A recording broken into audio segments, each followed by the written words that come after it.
maioria dos seus ditos. A história é a pedra de toque que desgasta o erro e faz brilhar a verdade. Mais tarde, alguém se recorda deste pensamento do pensador admirável e estabelece que a história realmente é a grande portadora da verdade. Mais cedo ou mais tarde, desfigurado o fato, modificada a estrutura da realidade, ela ressalta. Documentos guardados, desconhecidos, ressurgem da poeira, dos escombros, das memórias. E a história faz história. É exatamente o que acontece com a doutrina espírita. Essa veneranda doutrina, manancial de bênçãos, cada vez é mais rica na medida em que penetramos nos seus arcanos e compreendemos o mundo imenso a penetrar, a conhecer e a fascinar a nossa alma. É por isso que podemos dizer que em nossa existência, o momento em que nós abraçamos o Espiritismo, demos início a uma outra história na história da nossa vida. Porque ninguém que conheça o Espiritismo na sua autenticidade doutrinária, através da codificação kardeciana, permanece indiferente às suas lições profundas, aos seus ensinamentos reveladores. A cada momento ouço pessoas respeitáveis que se fascinaram com o Espiritismo em determinado momento da vida atual e que dizem: antes eu era uma pessoa, depois do conhecimento espírita eu sou inteiramente outra. É o texto de Jesus, o homem novo que renasce das cinzas do homem velho, do homem, da mulher, da criatura humana assinalada pelos prejuízos do século, pelos desafios da existência, pelos tormentos naturais que aparecem em toda parte. Porque a lógica, a proposta libertadora, fascinante, junto a essa lógica de viver bem, mas também de bem viver, de viver com equilíbrio, de maneira saudável e de desfrutar as bênçãos da existência, os recursos que nos chegam e que estão ao nosso alcance, tudo isso produz uma grande diferença em nosso mundo íntimo. Por exemplo, todo aquele que faz o mal deve. Todo aquele que faz o bem, esse tem a ver. Quando nós perdoamos alguém que nos ofendeu, arrebentamos a algema que nos retinha detido, aquele coração que enfermou e se voltou contra nós. Quando não perdoamos, permanecemos a ele vinculado, até que a lixívia do tempo modifique completamente a estrutura do nosso pensamento. Então, o Espiritismo produz uma história nova, porque somente o fato de ter eliminado a morte como etapa final da vida, ter demonstrado e a cada instante reafirmar a sobrevivência do ser, a disjunção molecular da matéria, isso constitui uma bênção de inalienável valor, que está ao nosso alcance e que trabalha em favor da nossa plenitude. Quando sabemos que a morte, ao invés de destruir, transforma as moléculas e é uma porta psíquica para uma realidade, mas uma realidade mais profunda do que esta aparente realidade da aglutinação das moléculas. Os átomos aglutinados, A matéria, o corpo são uma realidade, porém uma realidade relativa, porque é um estágio da grande realidade que é a energia. E não foi por outra razão que, ao perguntar a Allan Kardec aos espíritos o que é o espírito, esses responderam: é o princípio inteligente do universo. Então o universo tem Deus, o espírito e a matéria. Esse espírito é a energia que adquiriu inteligência. Nós temos a energia estática, a energia elétrica, a energia atômica, a energia nuclear, etc. Mas temos também a energia que pensa, porque não se pode catalogar o espírito como uma coisa. Uma coisa faz implicar numa redundância material e ele transita por este conglomerado de matéria que deixa, ela se decompõe, se transforma e ele cada vez avança mais na direção da sua imortalidade. Essas palavras iniciais para fazermos história e para que a história funcione como pedra de toque, que traga de volta a verdade que está escondida. No ano de 1947, fomos visitar a federação, à época chamada União Espírita Baiana, na sua reunião domingueira. Eram reuniões doutrinárias às 10 horas da manhã. Estávamos naquele período de iniciação espírita. A mediunidade estava conosco, mas era todo um tesouro que não sabíamos usar e que muitas vezes nos afligia porque nós ignorávamos as suas raízes, os seus objetivos, a finalidade essencial da faculdade mediúnica. E como outras pessoas, frequentávamos cada domingo às 10 da manhã a reunião pública que era dirigida naquela casa de natureza federativa. E no dia 5 de setembro do referido ano 1947, fui, como outras pessoas, ouvir um jovem orador. Chamava-se José da Costa Freita. Era um jovem de 31 anos de idade, de aparência frágil, mas de inteligência pujante, que brilhava. O orador dos mais belos que eu já assisti e entendi na minha trajetória humana nesta atualidade. E o tema que ele havia escolhido foi o encontro de Jesus com a mulher samaritana. Até agora me recordo, porque era um maravilhoso dissertador e apresentava os detalhes daquele diálogo ali no Poço de Jacó. Nós tínhamos a impressão de ver o Rabi Galileu apresentando um tirocínio imenso para aquela mulher deslumbrada ante os seus ensinamentos. Eu acompanhava da poltrona em que me encontrava sentado o discurso, a bela peça de literatura teológica, a narrativa, e as lágrimas não chegavam à comporta dos olhos. Quando ela diz: mas está escrito que um dia o Messias virá. E ele lhe diz: mulher, eu sou o Messias anunciado. E narra os detalhes. Ela vai buscar o marido. Deixa-me buscar o marido, para que ele ouça dos teus lábios.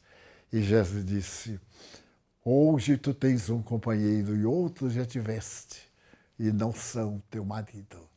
E ela deslumbrou: mas tu és profeta. Claro, ele conhecia a alma das pessoas. E é um dos momentos mais gloriosos do Evangelho, porque é o instante que Jesus reabilita a mulher. Ele traz o ser feminino do abandono, da sujeição a que era relegada para o palco das atividades humanas. E se utiliza de uma mulher surpreendida em engodos da vida material, uma mulher que tiver uma vida sexual de alguma forma libertina para poder falar do reino de Deus e para poder falar à multidão ali naquela Samaria de tantos conflitos, de tantos desgostos. E então, quando ele termina de falar, e a mensagem da samaritana, ele então deixa em todos nós a vontade imensa de sorver a água, não a do poço. A do poço voltamos sempre, muitas vezes, mas a água viva do Evangelho que ele estava distribuindo. Então fiquei emocionado. Ao terminar a reunião, ovacionarmos o jovem orador, acerquei-me dele, como outros o fizeram. E mantivemos, depois da reunião, uma conversa imensamente agradável. Falamos da beleza do Evangelho de Jesus, agora no descortínio da doutrina espírita.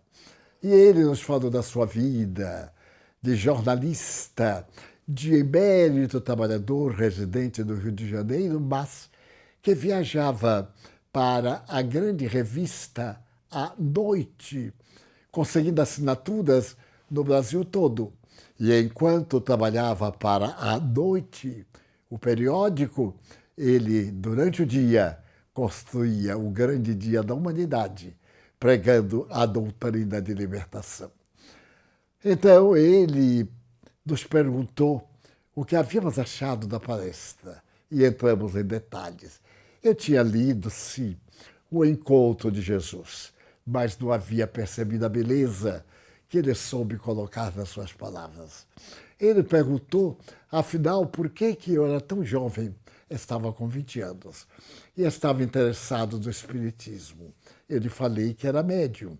Descrevi uma das entidades que eu tinha oportunidade de ver, tive oportunidade de ver no momento da sua oração, da sua peroração. E ele comoveu-se também até as lágrimas, porque outros médiuns videntes já haviam detectado aquele espírito venerando e deram-lhe notícia. Então eu o convidei para almoçar na casa de uma família amiga, porque eu morava numa casa de pensão. E sabendo que essa família amiga espírita, desde os seus antepassados até aqueles que se derivam dela, a família Sarroris, na qual nós temos hoje um excelente pregador, Júlio César Sarroris, que eu vi nascer. Então, levei-o à residência dos queridos Sarroris e ali mantivemos uma tarde, embevecidos na paixão das belas palavras. E Costa Freitas nos perguntou en passant, você frequenta alguma instituição além da União Espírita Baiana? Disse-lhe que não. Eu estava fazia pouco tempo em Salvador e estava tentando encontrar um núcleo no qual me pudesse firmar para também educar a mediunidade, estudar o espiritismo, etc. E ele, arrebatado com grande entusiasmo, disse, por quê? Aqui você e a família, em cujo lar vocês realizam as sessões mediúnicas, não criam um centro espírita. E nós lhe falamos da nossa impossibilidade. Éramos pessoas sem recursos econômicos, todos trabalhávamos. A família Sarroris era uma família honrada. Nós éramos, Nilson e eu, funcionários públicos, mas os nossos salários não nos permitiam certas liberalidades. Ele falou que era tão fácil, era recordar Jesus, onde 2 ou mais se reunissem em seu nome, ele estaria presente, fortalecendo-nos, dando-nos vida, confortando-nos. E de tal forma ele falou, que nós nos olhamos e lhe perguntamos como é que se fundava um centro. Ele disse que, primeiro, um grupo de pessoas sérias, que objetivassem objetivos sérios na vida.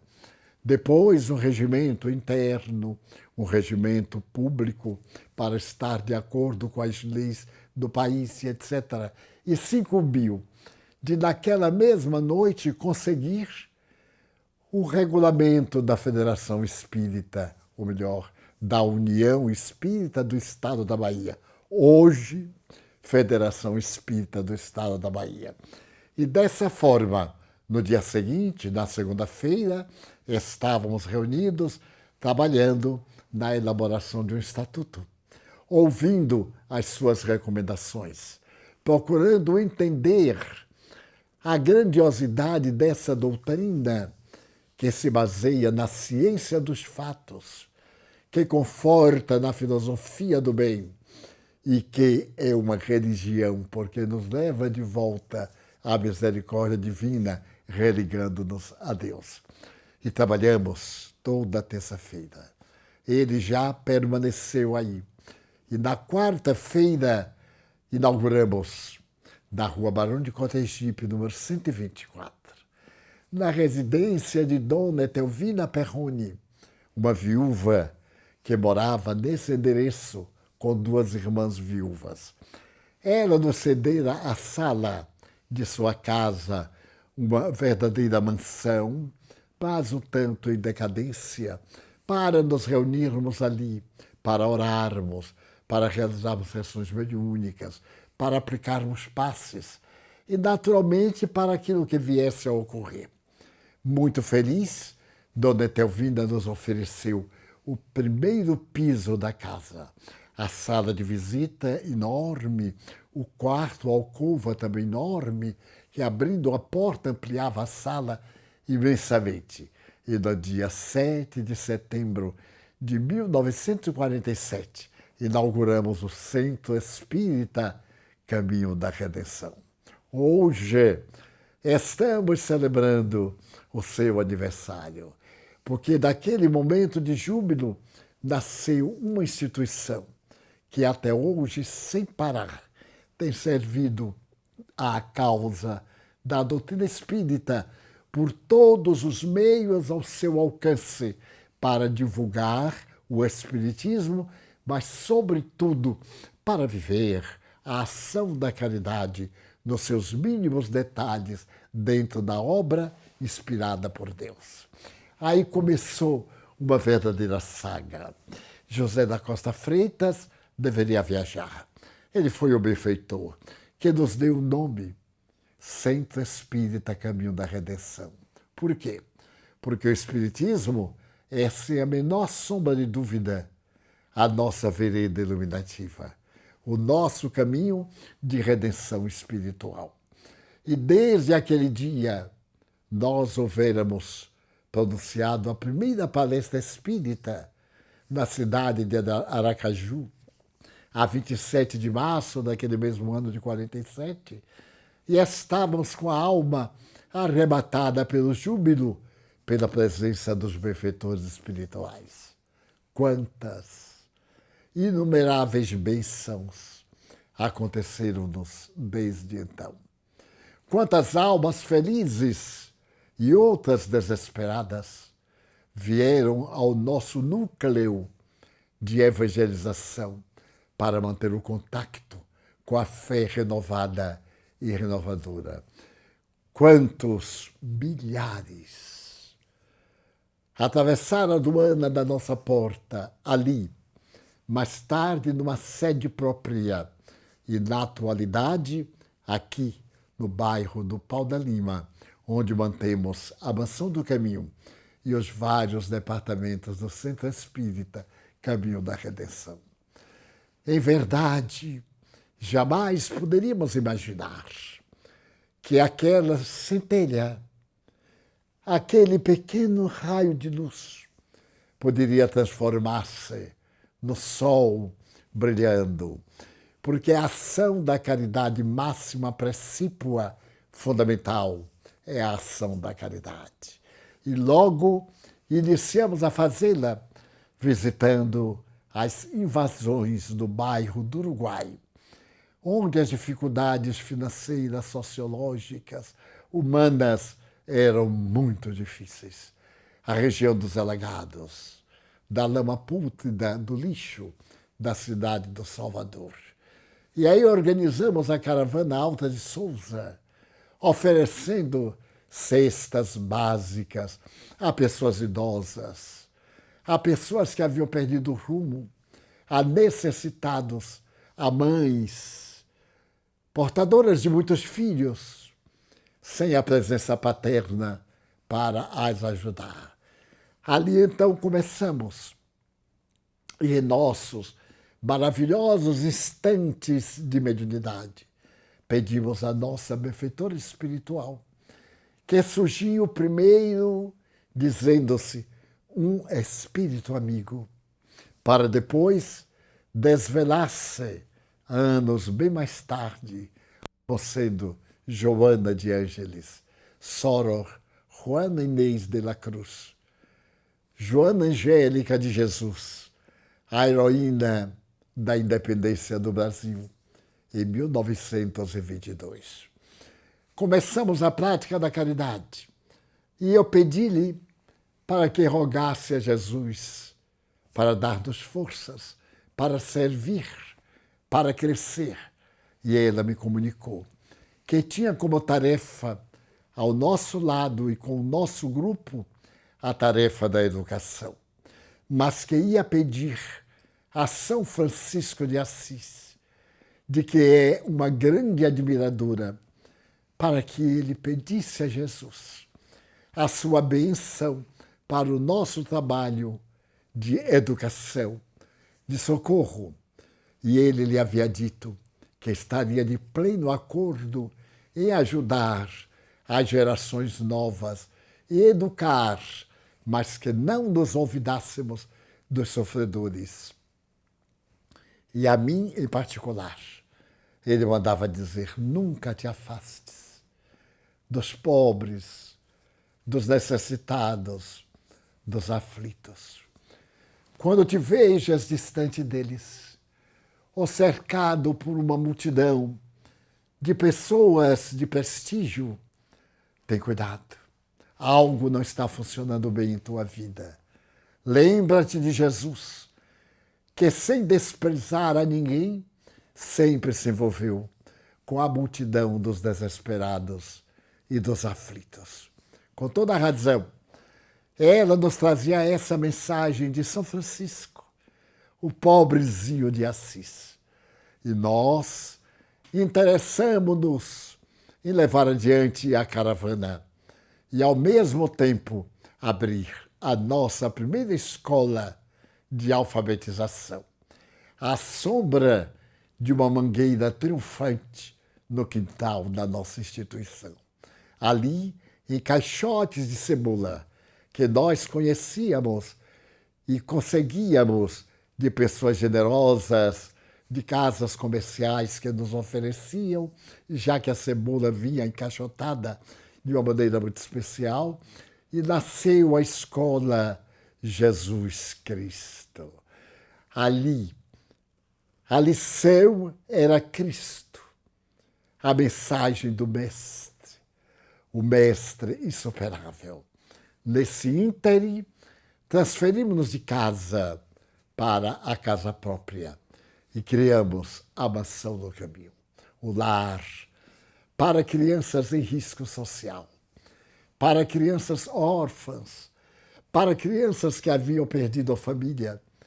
E ao concluir essa tarefa, havíamos educado aproximadamente 668 crianças que nos chegaram dos mãos no colo e que saíram adultos e que hoje são mulheres e homens de bem na luta da sua redenção. Muitos deles já voltaram à pátria, aparecem, ajudam-nos, trabalham conosco, que continuamos a faina das nossas escolas, com mais 2 atividades.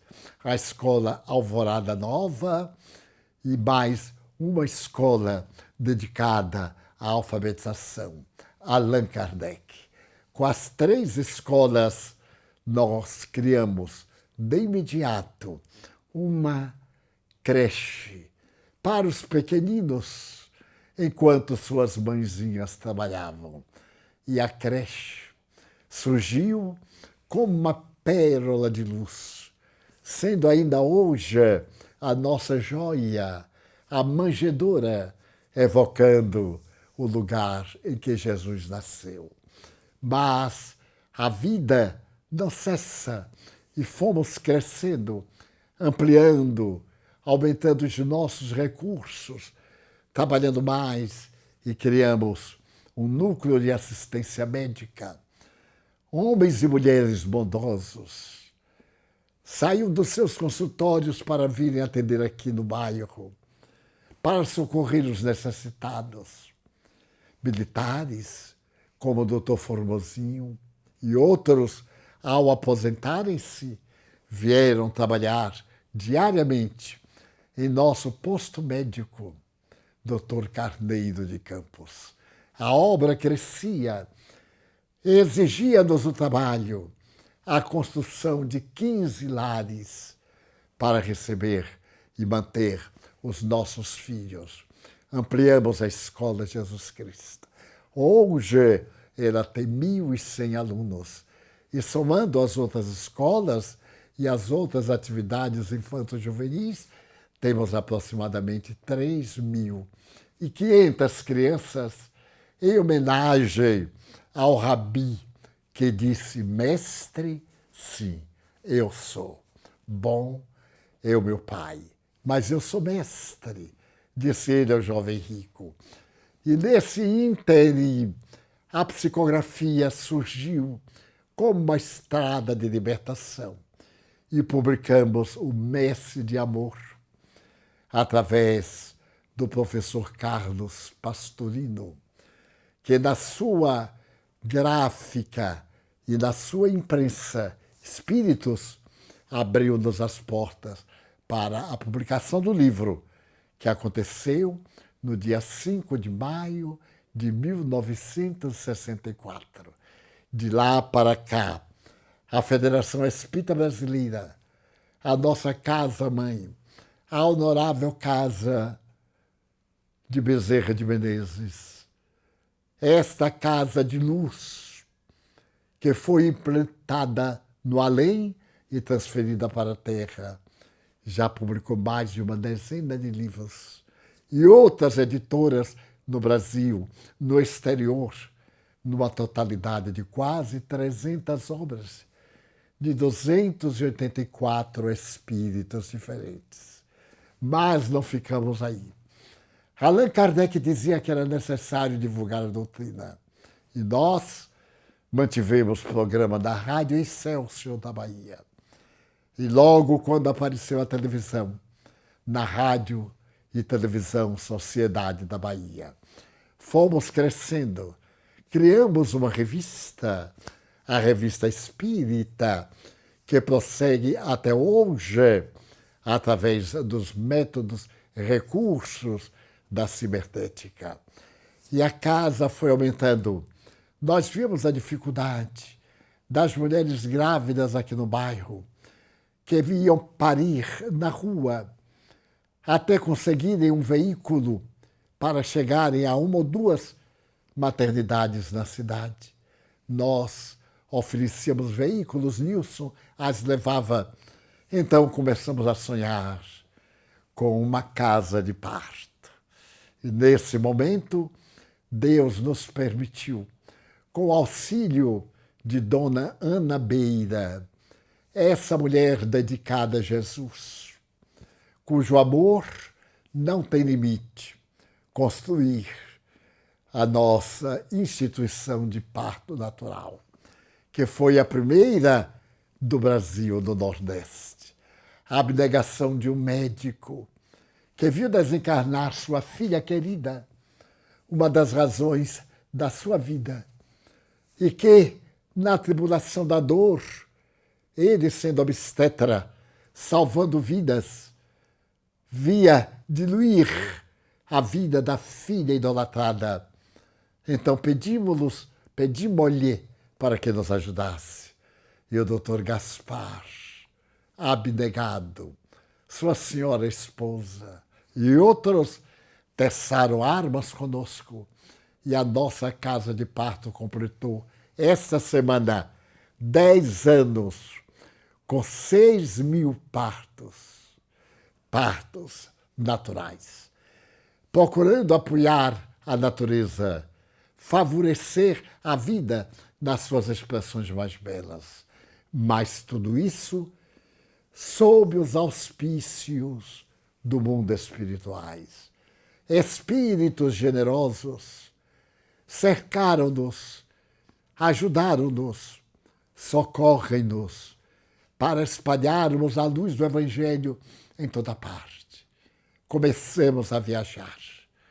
Desde a viagem a Aracaju, em 1947, a 71 países, até hoje, levando o Evangelho em solo onde a doutrina espírita nunca foi comentada. Em vários países da Europa, da Ásia, da África, a países da Oceania, estivemos em todos esses países proclamando o reino de Deus e a sua justiça, porque fora da caridade não há salvação. E a obra cresceu. A obra surgiu em vários lugares da Europa. Muitas instituições nasceram e produzem frutos sazonados até hoje, procurando manter o intercâmbio de solidariedade, de fraternidade, de trabalho, que são, naturalmente, as propostas do colaborador, do grande Allan Kardec. Trabalho, solidariedade, tolerância. E não paramos, porque diariamente estamos ampliando. Criamos um jardim de infância para servir de intermédio entre a creche e a alfabetização. Ampliamos a escola, trazendo agora um curso intermediário, e sonhamos que no futuro aqueles que não têm oportunidade possam frequentar algumas escolas numa universidade, Mansão do Caminho, o caminho da redenção, cabendo a Deus conceder-nos, ou aos que virão depois, essa fortuna para educar, porque a única maneira de salvar a humanidade é através da educação. Allan Kardec escreveu com muita segurança: somente a educação, mas não apenas aquela que se adquire através dos livros, mas senão dos hábitos, é que se torna adversária do materialismo e da iniquidade. Então a nossa casa é um templo de educação. Em toda parte temos cursos de evangelização, de juventude espírita, também criados a partir de 1948, quando vimos em Belo Horizonte, com Chico Xavier, uma união das juventudes espíritas, Nina Ruída, a jovem Nina Ruída da cidade de Campos. Essa entidade espiritual veio também abençoar a Bahia, e os nossos jovens até hoje mobilizam, militam e trabalham nelas, mantendo o serviço de assistência social em nosso bairro, de atendimento a crianças em graves perigos sociais, a crianças problematizadas, a crianças drogadas.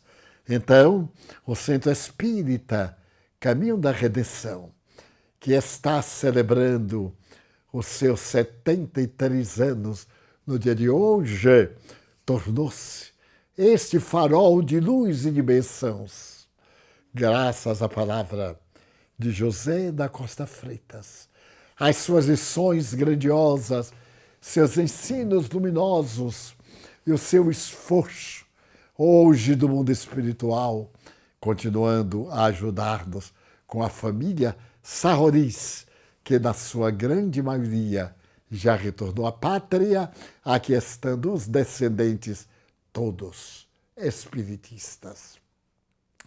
O Espiritismo tem esse brilhante luzeiro de, chegando no lugar, modificar totalmente a estrutura do lugar, as pessoas, e fazer que a renovação se opere. Mas o que é o Espiritismo? É a ciência que estuda a origem, o destino dos espíritos e também que faz esta unificação entre os desencarnados e os encarnados. É a doutrina que traz de volta o Evangelho de Jesus, na sua fulgurância, na sua autenticidade, no seu primitivismo, que nos ensina a viver o serviço do amor, que nos leva ao trabalho de reintegração nossa no cosmo, nessa religião cósmica do amor. O Espiritismo nos traz não a evidência, mas a prova da imortalidade da alma.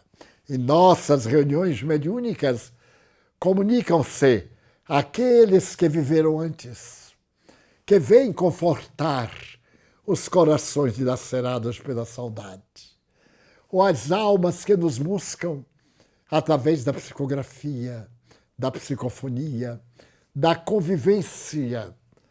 Então, o Espiritismo é a religião que afirma e confirma, demonstrando que somos espíritos imortais. Quantas vezes, numa existência longa, tivemos um contato com a morte? Quantas vezes vimos-la ao nosso lado, buscando-nos e nós tentando escapar? E outras vezes esperando por nós para atender aqueles que se estavam despedindo da carne. E entre essas lições de caridade mais bela, as mais nobres lições do amor, da encarnação, da desencarnação, uma lição para nós ficou permanente para o porvir dos nossos tempos. Ainda era muito jovem e gostávamos de aplicar passes à caridade da bioenergia, ajudar os doentes, transmitir de forças, ajudá-los a vencer as más imperfeições. Quando fui convidado a visitar um senhor que estava muito mal, amigos pediram-nos para ir aplicar-lhe passes. E na hora e dia aprazados, nós fomos. A esposa recebeu-me entre lágrimas. Ele era pai de 3 lindas crianças e estava com um câncer desses mais dolorosos, um câncer ganglionar. O corpo estava recoberto de tumores e ele sentindo dores indescritíveis. E ela me disse assim: os médicos não podem fazer mais nada, só a morfina para atenuar um pouco as suas aflições. E eu olhei para aquele homem jovem, com menos de 30 anos como eu, naquele calvário, morrendo e vivendo. E orei. Orei com fervor, como se fosse por mim mesmo. Nesse instante, apareceu-me o venerando espírito, Dr. Bezerra de Menezes. E na minha ingenuidade e ignorância, ao invés de pedir a Deus que fizesse o melhor para com ele, logo propus a Dr. Bezerra uma inquietação. Ele vai ficar bom? E Dr. Bezerra me sorriu melancólico e me disse: vai, meu filho, ele vai ficar bom. Eu me senti exuberante. Continuei o passe com imenso vigor. O entusiasmo imenso tomou conta das minhas forças. Muito bem. Ao terminar, ele se sentiu um pouco aliviado. a bênção da bioenergia. A esposa perguntou: o senhor vai voltar? Eu digo: sim, senhora. Se me permitir, amanhã estarei de volta. Ela fez uma pausa e me perguntou: seu Divaldo, ele vai ficar bom? E eu lhe disse, afoito e inexperiente: sim, senhora. Os espíritos me disseram, havia sido só o doutor Bezerra, que ele vai ficar bom. Ela meneou a cabeça incrédula, porque realmente era um caso muito especial. No dia seguinte, eu voltei. E quando eu cheguei à porta, eu tive uma surpresa, porque estava uma coroa metálica, símbolo de que houve uma morte naquela casa.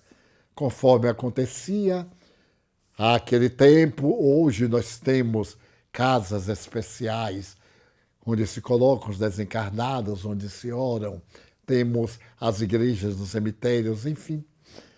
E então eu disse: meu Deus, o que terá acontecido? Quando entrei, na sala, ele estava sendo velado, já, dentro do caixão. Eu tive um choque muito grande. A esposa estava em pé. E ela me olhou com certa fúria, com desagrado, e até mesmo com animosidade. Olhou para ele, olhou para mim e disse: você não falou que ele ia ficar bom? Eu não tinha nada a dizer. Aí vi também, doutor Bezerra de Menezes, que eu estava ajudando a desprender-se dos liames materiais. E automaticamente eu passei para o doutor Bezerra a pergunta: o senhor não disse que ele ia ficar bom? E o doutor Bezerra me respondeu: ficou, meu filho. Ele agora está livre do câncer. Assim que se refaça e se reajuste, ele estará novamente com saúde. Aí eu compreendi que ficar bom não é recuperar a saúde orgânica, é recuperar a saúde espiritual. E que os médiuns devemos ser vigilantes,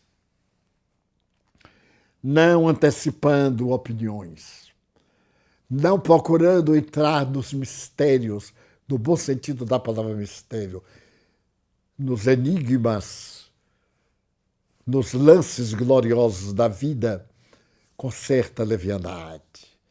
Aprendi a, quando me perguntam: vai ficar bom? Só Deus o sabe, porque não sabemos de nós próprios. E então, nesse transcurso imenso, quantas lições fomos amealhando nos cofres do coração. Quantas lições sábias da mediunidade. Renúncias, silêncios, grandes silêncios, sorrisos de esperança para outros com a alma confrangida, não poucas vezes. O Espiritismo, como diz Chico Xavier com muita ternura, nos ensina a enxugar as próprias lágrimas e ir correndo para enxugar as lágrimas do nosso próximo. Aprendi com ele esta lição. Tenho procurado exercê-la. E veio hoje, no aniversário do Centro Espírita Caminho da Redenção, dizer que outra não tem sido a nossa existência, senão enxugar as próprias lágrimas, para poder diminuir as lágrimas nos olhos daqueles que sofrem. São dias muito difíceis. A doutrina espírita desce até nós dos céus, nas vozes superiores dos anjos tutelares. No prefácio do Evangelho, o Espírito de Verdade escreveu: o exército desceu à terra com os seus comandantes, os espíritos luminosos. Diríamos que galáxias de luzes, as entidades bem-aventuradas, hoje inundam o planeta com a revelação que veio a 18 de abril de 1857, embora nunca a sociedade esteve divorciada do auxílio divino. Nunca. Deus sempre está conosco. Eu ficarei convosco até a consumação dos séculos, disse Jesus ao mandar o Consolador.